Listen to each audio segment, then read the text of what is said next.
update sa bahay ng kapatid ko. Wala nang mang-aasar sa kanya na nakatira siya sa bahay ng kalapate. Ringat na tanggal na lahat ng bubong pero may bakod naman siya. Ewan ko na lang talaga kung saan na siya ngayon dalahin.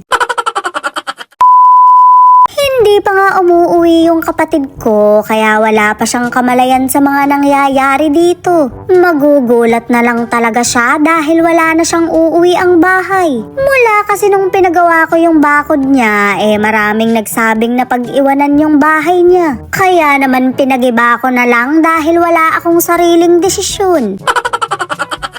Mapapansin nyo nga, maninipis na baka lang yung kinatatayuan nito. Tambayan lang kasi dapat talaga to, pero tinira na ng kapatid ko. Syempre, tinatabi pa rin namin yung mga materyales dahil sayang naman to. Magagamit pa rin yan kapag nagpagawa ako ng bahay ng agila. At least, nag-evolve na, hindi nakalapati.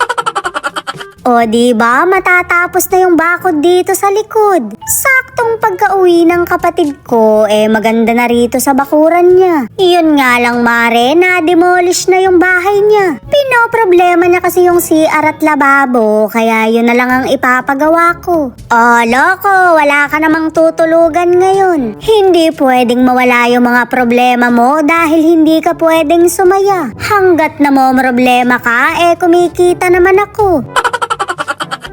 Nga yung pinagawa kong kisame sa kanya pero sinantabi ko muna. Hindi naman masasayang yung mga ginastos ko dahil hindi naman itatapon to. Kung ipare-renovate ko naman, baka mas lalo lang akong gumastos. Kung maglalagay kasi ko ng CR at lababo dito, mas mainam na siguro kung gawin ko na lahat ba to. Nakapagitna rin kasi yung bahay niya, masyadong bida-bida.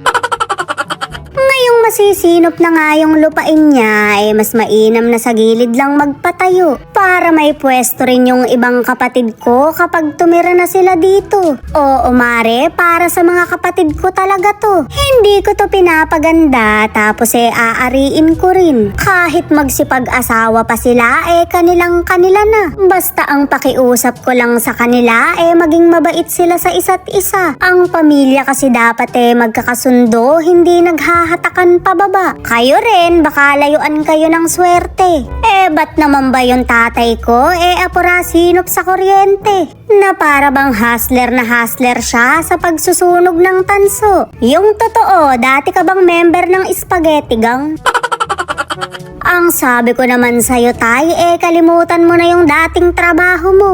Ringat naghahanap buhay na ako, kaya kalimutan mo na yung dating trabaho mo. Nakakita ka lang ng kable, nanginginig-nginig ka pa. Baka kung kailan ka pa nag-retire, ngayon ka pa makulong. Ako nga lalayas na rin dahil marami pa akong aatupagin. Tapos na ako sa pagiging anak at kapatid kaya magiging nanay at asawa na ulit ako. Bukas na lang ulit ako babalik para mai-update ko rin kayo. Abangan niyo yung mga pinaplano ko dito dahil tsak na matutuwa yung mga kapatid ko. Shoot amare, mukhang magkakaroon pa ulit kami ng isang kapatid. Napakarami kasing malunggay na dala ng nanay ko, nagpapagatas na yata. Mukhang nahiya ka pa sa paghingi, hindi mo pa inuwi buong puno.